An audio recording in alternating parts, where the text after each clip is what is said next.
Kaibigan, huwag ka na munang lumabas ng inyong bahay, maliban na lang kung bibili ng pagkain o may emergency. Tandaan ang mga sumusunod. Kung kailangang lumabas ng bahay ngayong may enhanced community quarantine, magsuot ng mask. Siguruhing may 1 metro ang layo sa ibang tao. Magdala lagi ng alcohol o alcohol-based hand sanitizer. Huwag hawakan ang iyong mukha. Bago naman pumasok ng bahay, maghugas ng kamay gamit ang tubig at sabon sa loob ng 20 segundo o kaya mag-alcohol o sanitizer. Isprayan ng disinfectant ng mga sapatos at iwan ang mga gamit sa may pintuan. Maligo at ilagay ang pinaghubaran sa hiwalay na laundry bag at labhan agad. Ilagay sa hiwalay na tapunan ang mga gamit na gloves at face masks sa loob ng 3 araw bago itapon at ipakolekta. Sa wastong pag-iingat, ang virus hindi kakalat. COVID-19, kayang-kaya nating tapusin.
Sabi ko nga, I end this with a prayer. Gusto ko lang masabi rin ang ano nga sa utak ko para maintindihan rin niyo. Ang ano lang nito, God is the only one who can really solve the problem for us. Nakaabang na po ang lahat sa kung kailan magkakaroon ng bakuna kontra COVID-19. Binubuno na ito ng mga eksperto pero hindi pwedeng madaliin para matyak na ligtas. Nagsimula na ring maramdaman sa Romblon ang bagyong Ambo. Pasado alas 6:30 ng gabi nang makaranas ng mga pag-ulan na may kasamang malakas na hangin at mga kulog at kidlat ang bayan ng Odjongan. As of 5 a.m., nakataas ng wind signal number 2 sa eastern portion ng Romblon at signal number 1 naman sa ibang bahagi ng probinsya. Ay sa Pag-asa, makakaranas ng moderate to heavy rains ang probinsya sa pag-usad ng bagyo.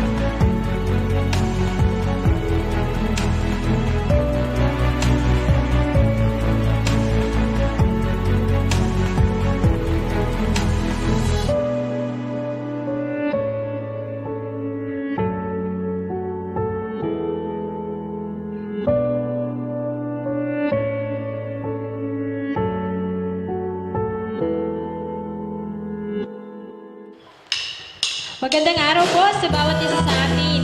Ngayon, papapurihan, dadakilain at itataas natin ang ating Diyos ng mga Diyos at Hari ng mga Hari. Amen. Malaya tayong umawit, umalakpak at sumayaw para sa ating Panginoon. Hallelujah!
Ako'y binago ng pag-ibig mo. Walang hanggang pasasalamat sa iyo. Jesus, ikaw ang buhay ko. Ako'y binago ng pag-ibig mo. Papuri at kalwalhati at ay sa iyo. Jesus, ikaw ang buhay ko. Ako'y binago ng pag-ibig mo. Walang hanggang pasasalamat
Kami ay nagsasaya, Panginoon, sa piling mo. Kami ay lubos na nagpapasalamat, O Lord, dahil Ikaw ang aming Diyos, na dakila, na tapat, noon, ngayon, at magpakailan paman, Panginoon. Ang pagdi nagbabago sa amin, O Lord God, dinadakila ka namin. Pinapasalamatan ka po namin, Panginoon. Hallelujah. Yes, Jesus. Jesus, salamat.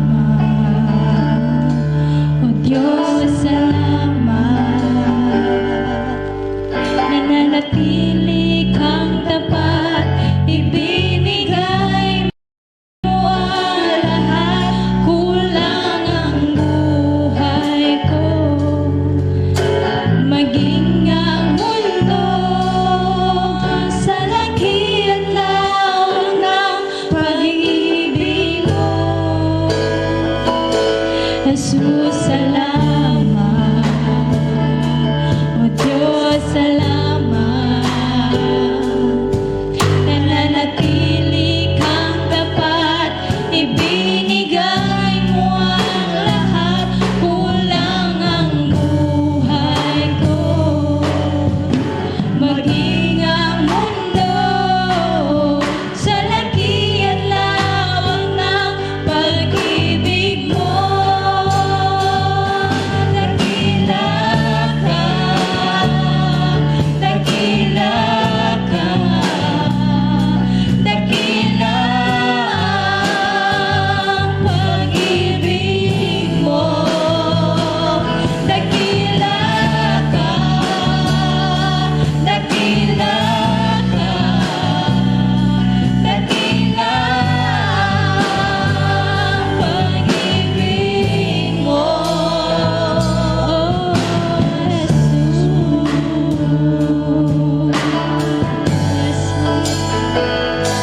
Jesus, salamat.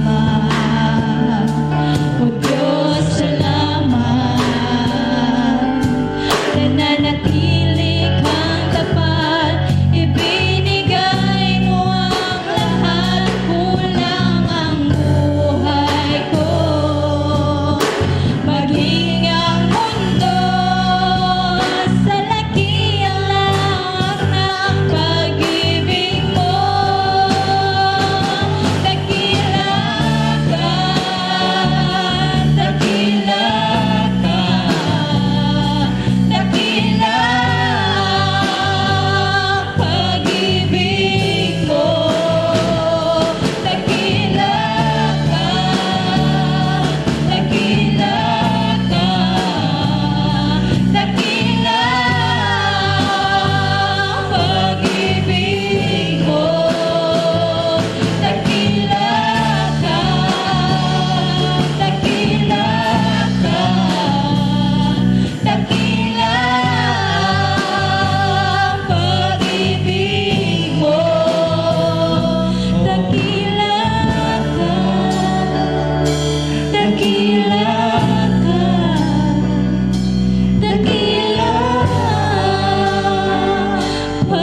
pag-ibig mo. Dakila ka, dakila ka, dakila pag-ibig mo. Dakila ka, dakila ka, dakila pag-ibig mo. Dakila ka, dakila ka, dakila pag-ibig mo. Oh,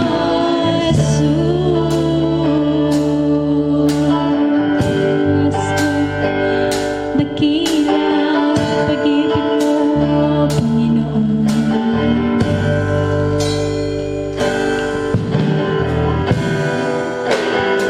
Jesus, tunay na ang pag-ibig mo, Panginoon, ay hindi nagbabago sa amin. Totoo, Panginoon, ang pag-ibig mo.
Panginoon, maraming salamat po sa kabutihan, sa kagandahang loob, sa biyaya mo, Panginoon, sa wagas na pag-ibig na palagi naming nararanasan. Lord, maraming pong salamat dahil totoo na ang iyong pagmamahal ay hindi nagbabago sa amin mula pa noon hanggang ngayon, Panginoon. Maraming salamat, O Lord God, sa pag-ibig, sa pagmamahal niyo sa bawat isa sa amin. Lord, salamat sa pagpapatawad sa lahat ng aming mga nagagawang pagkakamali, pagkukulang sa inyo. Salamat, Panginoon, dahil ikaw ang aming Diyos, na malaya kami, O Lord God, na papurihan, pasalamatan ka sa Espiritu at sa katotohanan. Lord, we thank you. And this time, we just want to lift up, Panginoon, ang aming pong presidente. Patuloy kayo, Panginoon, na magbigay sa kanya ng wisdom na nanggagaling sa iyo upang mapapunuhan niya, O Lord God, ang bansang Pilipinas. We also pray, Father, for our government. Patuloy, Panginoon, na ikaw ang kanila din na mapapurihan, madakila at maitaas. Lord, dinadalangin namin ang mga doctors, ang mga nurses, ang mga frontliners, O Lord God. Thank you, Father, for giving them always strength and protection against sa virus na ito, O Lord God. Thank you so much, Panginoon, dahil nararanasan nila, Panginoon, naming lahat, O Lord, ang precious na blood ninyo na nagpoprotekta sa amin, O Lord God, sa anumang gawa ng kaaway, Panginoon. Salamat, Lord God, sa mga pastor na patuloy niyo pong ginagamit upang kami, O Lord God, ay mapalakas spiritual, O Lord. Salamat, Panginoon, sa iyong mga anak na patuloy mong ginagamit para maipalaganap ang iyong kabutihan, ang iyong magandang balita. Panginoon, ikaw ang dapat namin napasalamatan araw-araw sa aming mga buhay.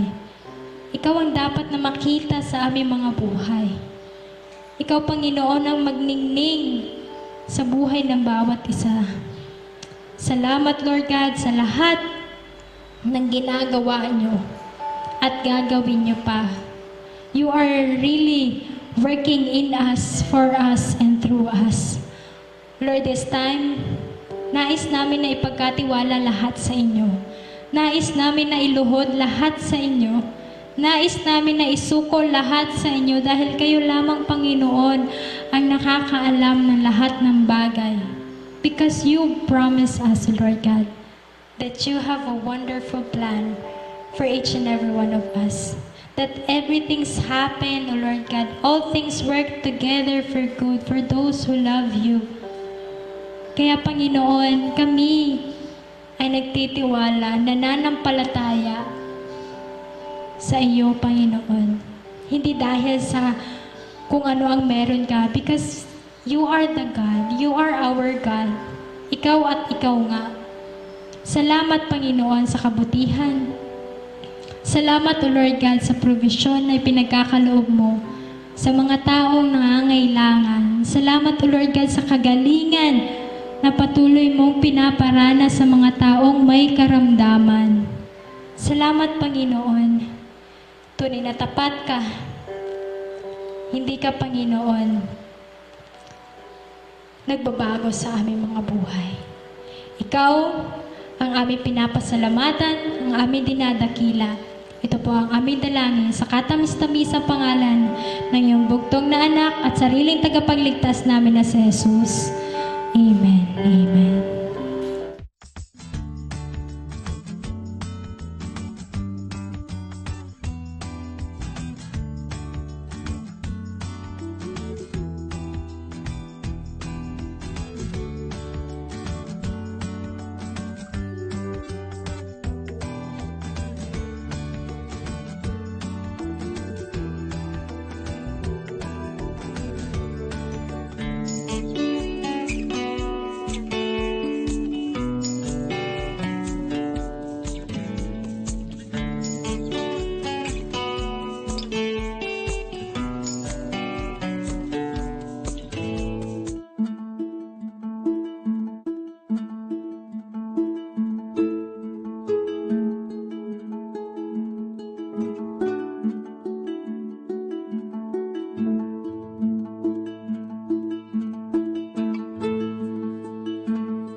Magandang araw po sa inyong lahat.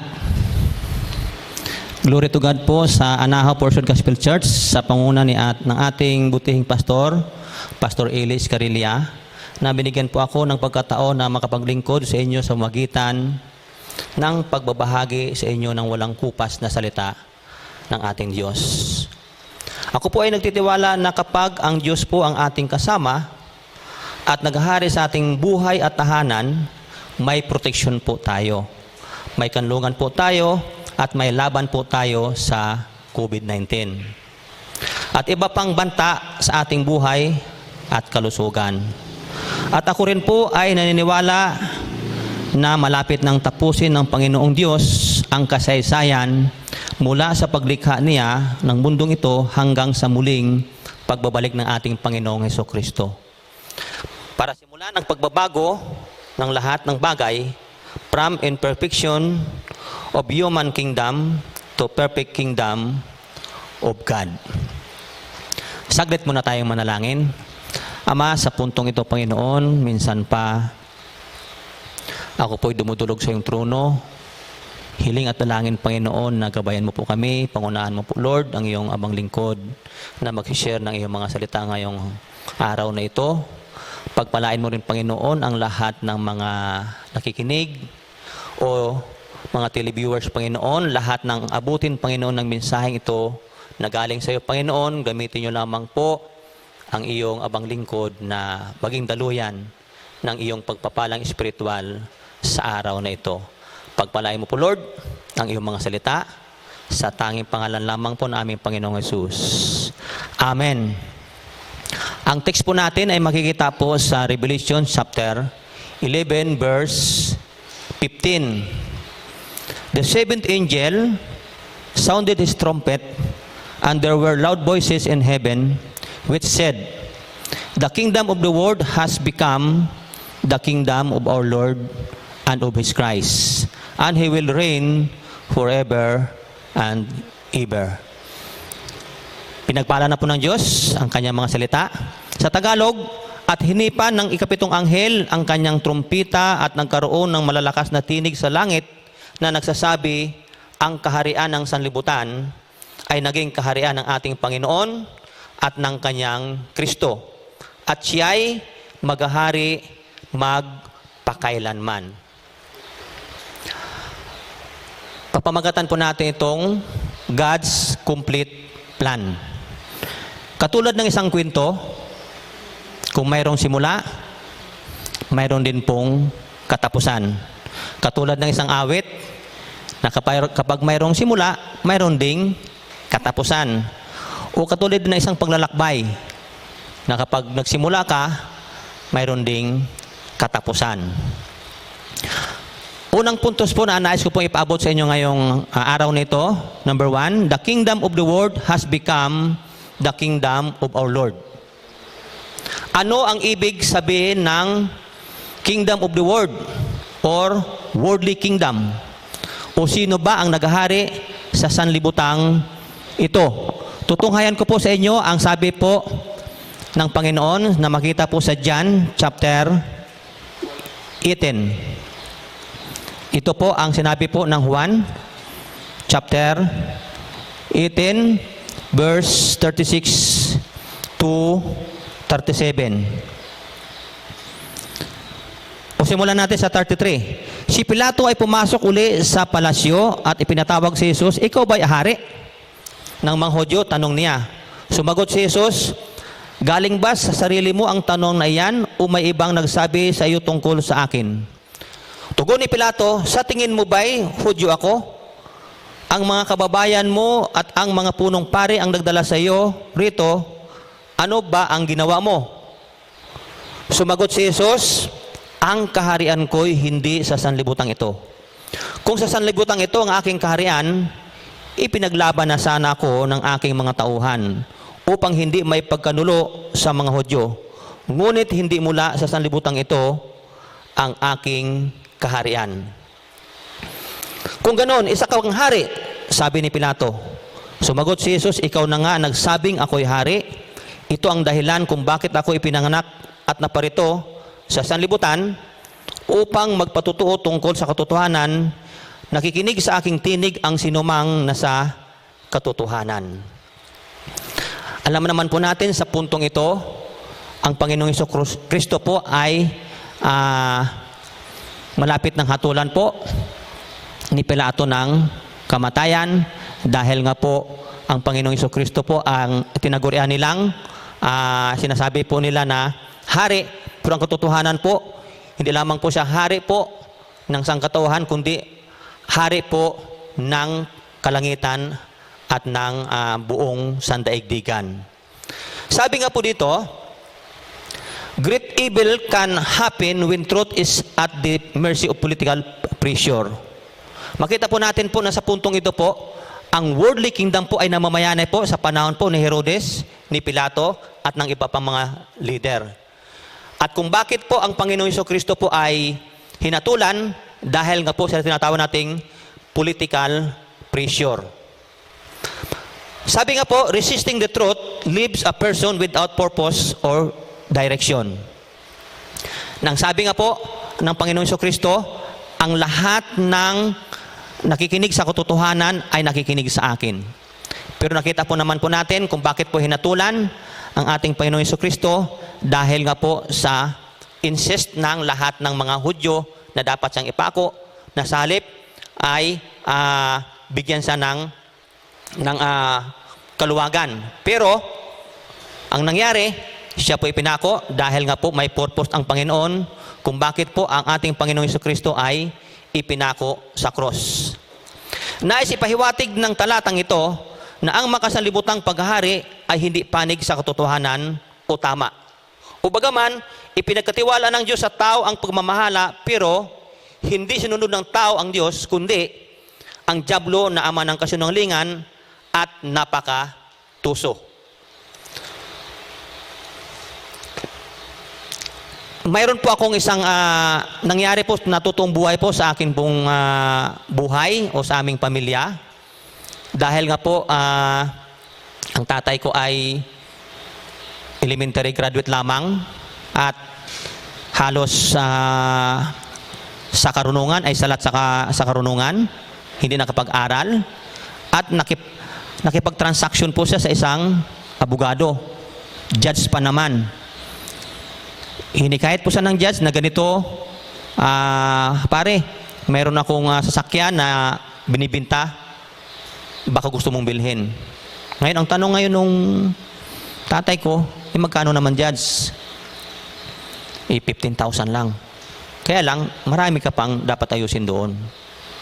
Pero, ang nangyari po nito mga kaibigan, noong nagkabayaran na po ng 15,000, at dahil nga po itong judge na ito ay nakipagkamag-anakan po sa tatay ko at nakuha po niya ang loob ng tatay ko, hindi na rin po niya binigyan ng tamang transaksyon pong tatay ko dahil wala po silang deed of sale at even yung ORCR po ng jeep ay hindi ibinigay sa tatay ko.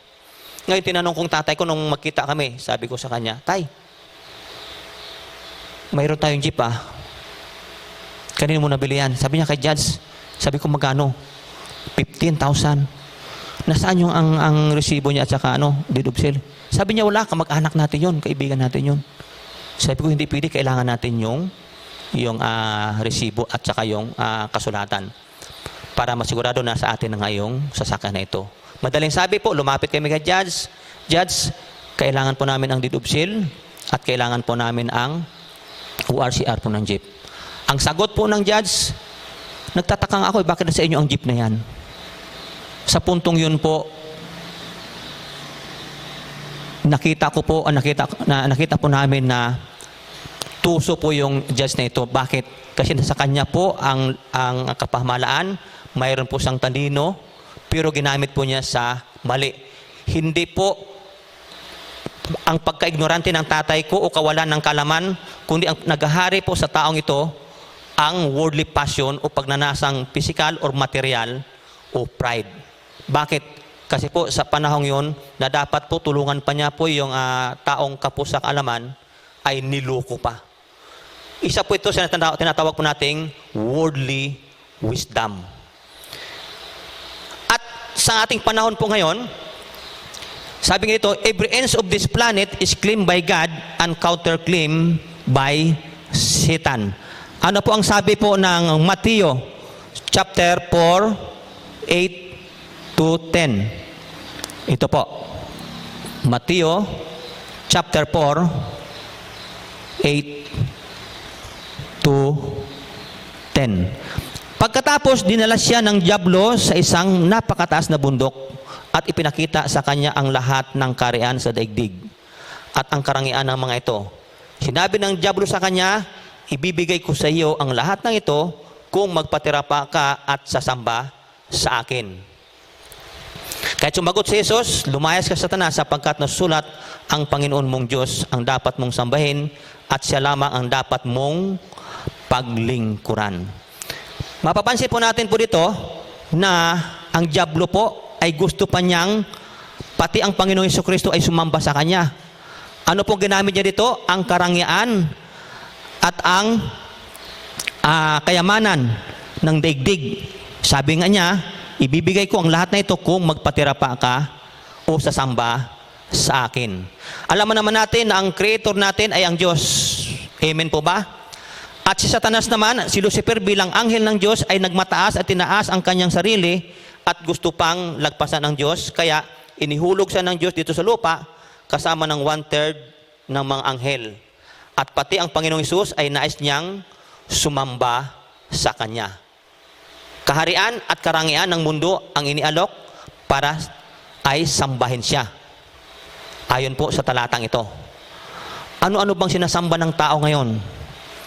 O ano-ano ang sinasamba ng mga tao sa sanlibutan ito? Ngayon po, sa sanlibutan ito, kapag ikaw may power, may kapangyarihan ka, pipili kang sambahin. Dahil mayroon kang autoridad na pwede mong gawin yan, pwede mong gawin ito dahil nasa autoridad ka. No? Pangalawa, kung ikaw ngayon ay may pera o may yaman, pipili ka rin sambahin ng tao. Sabi nga, manitok. Na ibig sabihin, susunod sa iyo ang tao kung ikaw ay mayroong kayamanan. Ito po yung tinatawag nating worldly kingdom. O kaya dahil ikaw nga ay wise o matalino, pipili ka rin sambahin ng tao. Uy, napakatalino talaga, galing-galing talaga ng taong yun. Pero ang totoo po, ang lahat ng ito po ay galing po sa Kanya. Ang ating pong Creator, ang ating Diyos na siyang may lalang ng langit at lupa at siyang nagbigay sa atin ng katalinuhan. Kaya anong sabi ni Jeremias? Let not the wise man boast of his wisdom, or the strong man boast of his strength, or the rich man boast of his riches, but let him boast about this, that I am God who exercise justice, kindness, and righteousness on earth, for in this I delight. Kaya maging sino man po tayo, ano man pong kalagayan natin sa antas ng lipunan, sa Diyos po dapat ang papuri at pagsamba. Hindi po sa mga bagay sa mundong ito o sino mang tao na nilalang lamang ng ating Diyos. Kaya nga po, ang mundo ngayon ay punong-puno ng tinatawag na God of materialism. Na halos hindi na po makapanalangin, hindi na po makapunta ng simbahan ng tao, na limot na po ang tao sa Diyos dahil sa materialismo.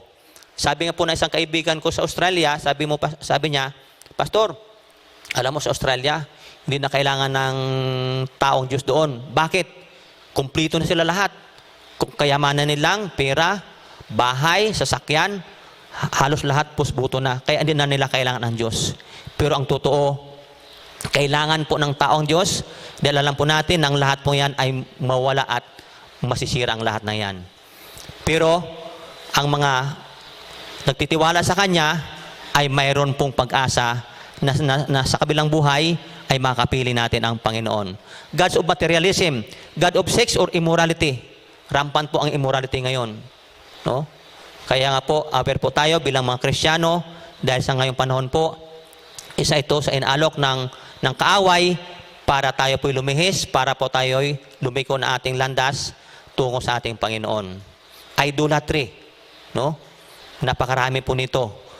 At lalo-lalo sa pusa ngayon, mas marami po ang inuunang tao kaysa sa Diyos.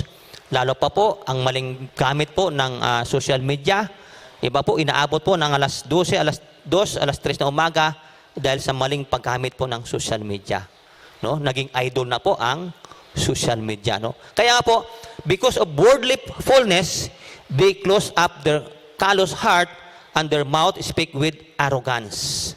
Even po sa believers, ano pong sabi po ni Jesus po sa believers, na dito po makikita po sa Revelation chapter 3:17. Even po sa mga mananampalataya.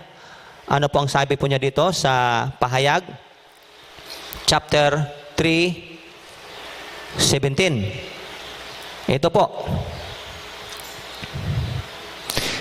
Sinasabi mong ikaw ay mayaman, sagana sa lahat ng bagay at wala nang kailangan pa.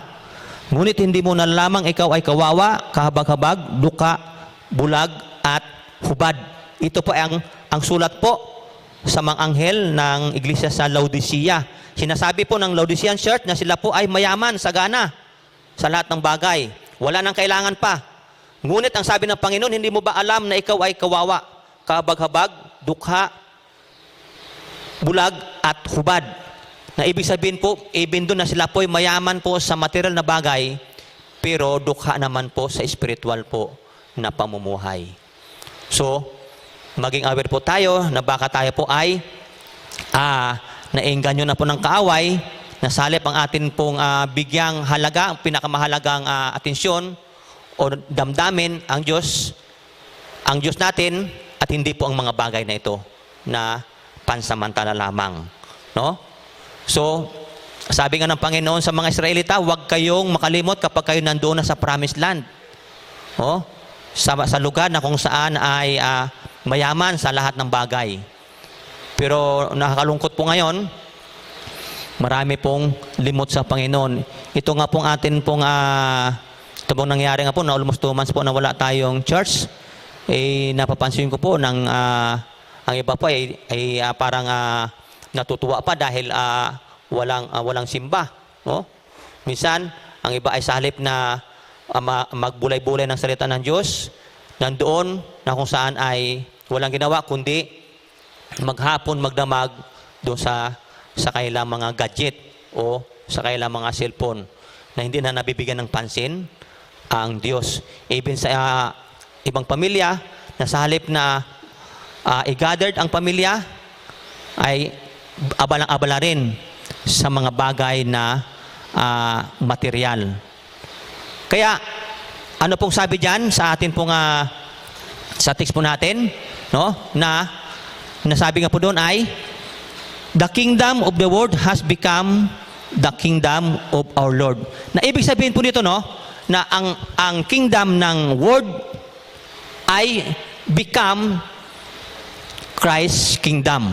Na ibig sabihin po sa puntong ito, no, na ang lahat ng kaharian sa mundong ito po ay mawawala lahat 'yon. Kumbaga, wawasakin lahat o masisira ang lahat 'yon. Kumbaga, wawalisin ang lahat ng kaharian upang palitan ng ang bagong kaharian, ang kaharian ng ating Panginoon. Paghaharian ng katarungan, sabi dito, panahon na upang wasakin mo ang mga nagwawasak sa daigdig. Na ibig sabihin po dito mga kapatid, no, darating po ang paghatol,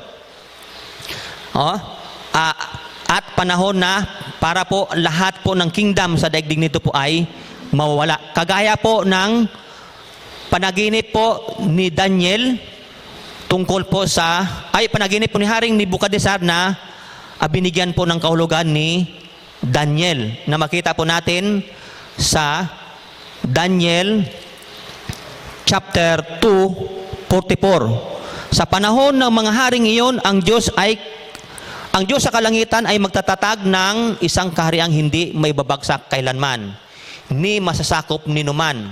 Dudurugin nito at ganap na wawasakin ang iba pang kaharian, at mananatili ito magpakailanman, kaya't hindi na makapabangon pa ang mga iyon kahit kailan. Nebuchadnezzar dreams fulfilled.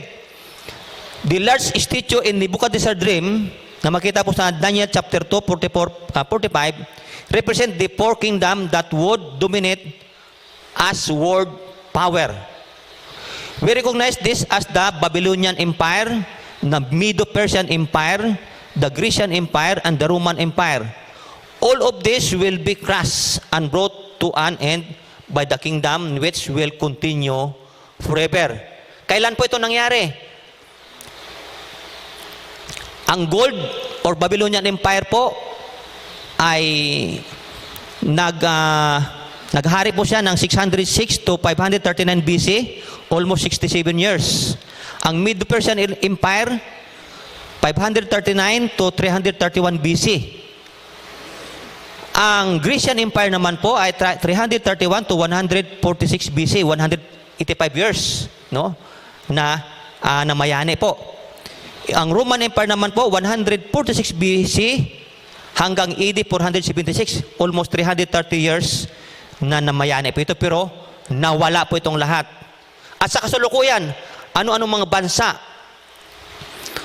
ang may tinatawag na world power na pwedeng mag-dominate sa buong mundo? Ano-ano kaya mga bansa? Siguro makikita natin, mapansin natin, ang China po, pipili. Ang Russia, pipili po. Amerika, pipili rin. Ang Japan, di ba? Sa Second World War, ang Japan nga halos sukupubin niyang mundo. At ang Europe, na itong Europe po, almost 10 countries po na napapalob dito. No?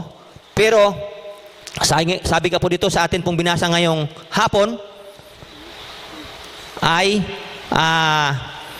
the kingdom the kingdom of the world has become the kingdom of our Lord, no?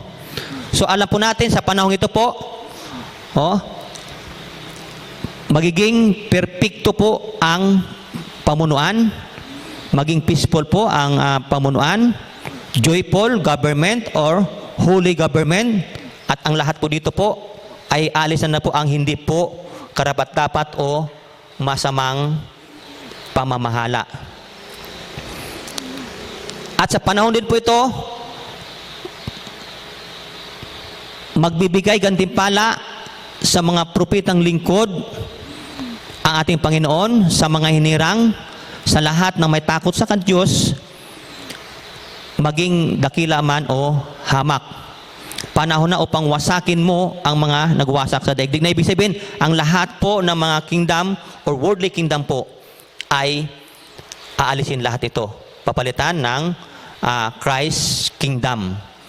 Sa punto ito, great changes will occur. Wawalisin ang lahat ng kaharian sa daigdig. Ang lahat ay babaguhin at maghahari po ang ating Panginoong Hesukristo. Kaya kapag siya na po ang naghari, matitiyak po natin na perpekto pong pamahalaan nito, no? Hindi po sa pamahalaan natin since creation, even po sa bansang Pilipinas, ang tumagal lamang po sa even sa ating pong bansa, almost 20 years po ang ating pong Pangulong Marcos, pero umalis din, no? At ang lahat ng mga Pangulo, may kanya-kanyang terms lang, iba 6 years lang po pababa. So, ang unang puntos po 'yon, mga kapatid, no? Na the kingdom of this world will be the kingdom or become the kingdom of our Lord. Pangalawang puntos, ano pong sabi dito? And of His Christ. Sino po itong and of His Christ, no? Ito po yung mga Christians, called Christians, chosen and faithful followers. Mapapansin po natin sa panahon po ni Jesus Christ, o nung siya po ay, nung si Pablo po ay inusig po niya ang iglesia, na habang si Pablo po ay papunta sa lugar ng Damasco, na gusto po niya ang lahat po ng mga Kristiyano ay ikulong, patayin, usigin, nakatagpo po niya ang Panginoon sa daan. Ano ang sabi sa kanya ng Panginoon? Saulo, Saulo, bakit mo ako inuusig? Ano ibig sabihin nito, mga kapatid? Hindi po literal na si Kristo pong inuusig ni Pablo, kundi yung mga Kristiyano. Pero anong sabi ni Jesus Christ? Saulo, Saulo, bakit mo ako inuusig? Na ibig sabihin po, ang lahat po ng mga pinili, ang lahat po ng mga tinawag at ang mga tapat na mga lingkod ng Panginoon, makakasama po siya sa paghari ng ating Panginoong Hesukristo. Ano po ang sabi ng pahayag? Chapter 17:14. Babasahin ko po sa inyo ang pahayag 17:14. Makikidigma sila laban sa kordero, ngunit tatadunin sila ng kordero sapagkat siya ang Panginoon ng mga Panginoon at hari ng mga hari. Kasama niya sa tagumpay ang kanyang mga tinawag, pinili at tapat na tagasunod. Meaning to say, ito po yung mga pinili, ito po yung mga Kristiyano, ng lahat niyang mga tagasunod. Ang tinutukoy dito na Kristo, na ibig sabihin, mga anak niya o kabilang sa kanyang pamilya na nagtiyaga, nagtiis, naghirap bilang totoo niyang mananampalataya. Kung titingnan po natin po sa simpleng pong paliwanag, Jesus Christ, we are Christian. Ang pamilya po niya, Christ, no? Christ din po ang pamilya name natin, no? So, meaning to say, as a body of Christ, tayo ay isang kalipunan na kumakatawan sa kanyang dakilang pangalan. Kaya make sure na ang kanyang katauhan ay nakasuklob sa atin, ang kanyang karakter ay ipinamumuhay natin, at ang katotohanan at katapatan. Hindi tayo namumuhay kagaya ng makasanlibutan. Gaya ng sabi ni Pablo, I have been crucified with Christ. I no longer live, but Christ lives in me. The life I live in the body, I live by faith in the Son of God who loved me and gave Himself for me. No? So, na ibig sabihin po, ang mga Kristiyanong tapat at totoo na kung saan po nasa puso po natin, sa buhay po natin, ang Panginoon Jesucristo, makakasama po natin sa paghahari o tayo po sa paghahari na ating Panginoon. Ano po ang sabi po ng Revelation chapter 19, 11 to 16? Babasahin ko po. Revelation or pahayag 19, 11 to 16. Pagkaraan nito'y nabuksan ang langit at nakita ko ang isang kabayong puti. Ang sakay nito'y tinawag na tapat at totoo, sapagkat matuwid siyang humatol at makipagdigma. Parang nagliliyab na apoy ang kanyang mga mata, at sa kanyang ulo ay mayroong maraming kuruna. Nakasulat sa kanya ang isang pangalan niya na siya lamang ang nakakaalam ng kahulugan. Basang-basa ng dugo ang kanyang kasuutan, at ang tawag sa kanya ay salita ng Diyos.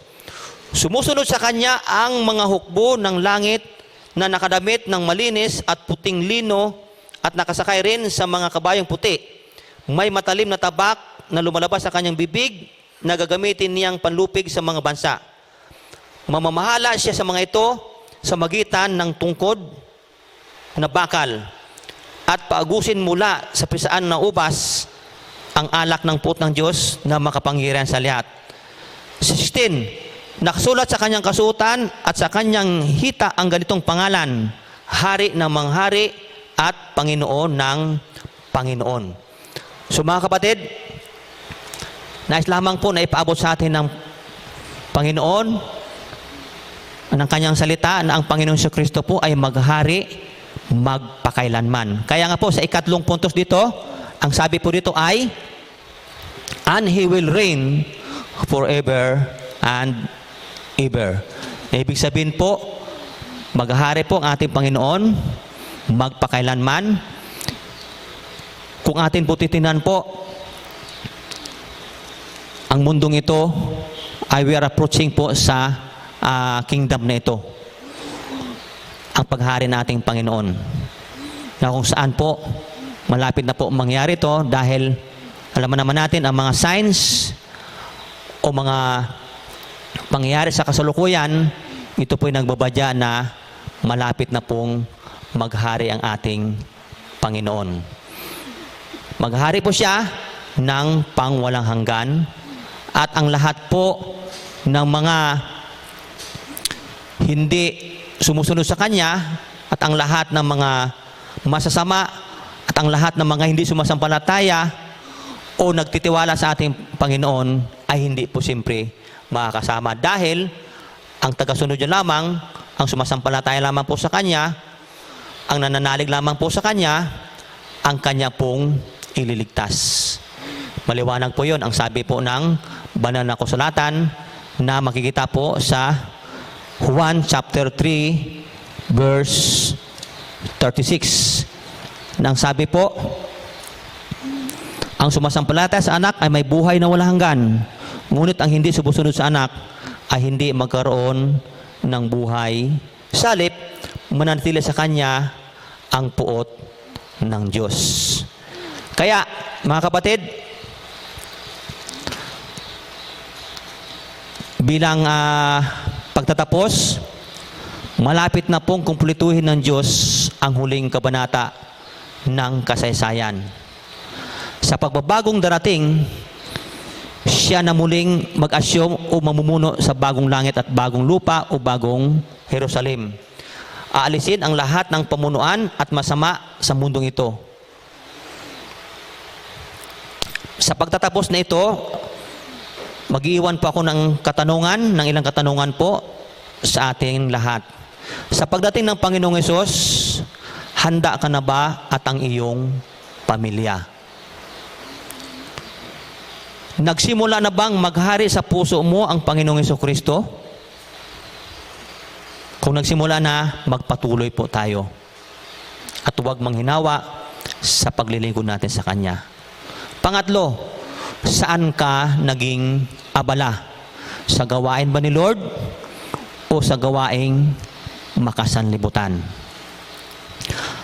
Ang buhay at mga kinaabalahan po natin sa mundong ito ay pansamantala at maiksi po lamang. Pero ang inihanda sa ating karian at buhay ay mananatili pang walang hanggan. Kapiling at kasama natin ang ating Panginoong Hesukristo. Tayo po'y manalangin.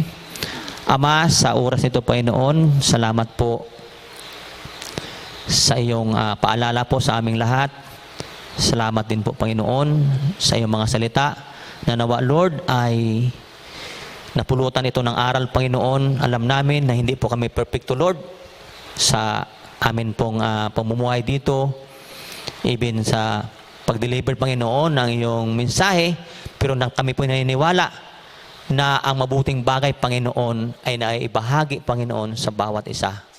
Patuloy mo po, Lord, na pagpalain, Panginoon, ang Anahaw Foursquare Gospel Church sa pangunguna at pamumuno ng aming mahal na pastor, Pastor Eli Escarilla, kanyang may bahay, kanyang buong pamilya, Panginoon, at ganoon din lahat ng mga opisyalis ng Anahaw Foursquare Gospel Church. Nawa, Lord, ang iyong mga salitang ito na amin pong pinagbulay-bulayan sa hapong ito ay magbigay ng pag-asa, pagbabago, katatagan, at pagiging handa, Panginoon, sa iyong muling pagbabalik. Pagpalain mo po ang bawat nakinig, ang bawat isa, sa tanging pangalan lamang po ng aming Panginoong Hesus. Amen. Amen.